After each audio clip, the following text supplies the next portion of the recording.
It's a choice of the United States that for the Biden administration, trade deals just aren't a priority at the moment. And the important thing with any trade agreement actually is to get the detail of it right, not necessarily to put any sort of timescale on it or be in a particular rush. The Prime Minister gave MPs just 48 hours to read the fine detail on his Brexit deal before forcing them to vote on it. Some didn't even have time to read it. If they had, they would have known that when Johnson said this, and there'll be no non-tariff barriers to trade. It was barefaced lying.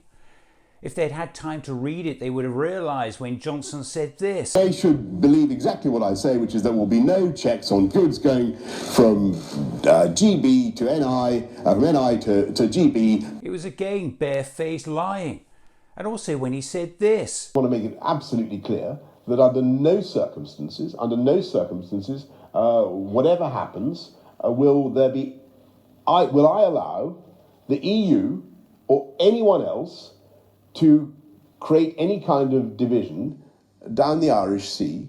If they read the detail, perhaps this catastrophe could have been avoided. We're talking about, as you rightly point out, is the protocol where there remain a lot of issues to be solved. It remains extraordinary that 20% of all the external checks conducted on the perimeter of the whole EU take place in Northern Ireland. I think it's extraordinary that 30 drugs, including cancer drugs, are currently forbidden from moving from Great Britain to Northern Ireland, to say nothing of the problem of chilled meats. Asked how he would explain Johnson's deal to President Biden, Environment Secretary George Eustice actually said this. Effectively, what it's tantamount to saying that potatoes grown in one part of the United States can't be sold in another part of the United States. It seems Johnson himself didn't read the detail in his own deal. We've also got trade agreements with some 60 other countries around the world. I think you find those were 60 continuity agreements.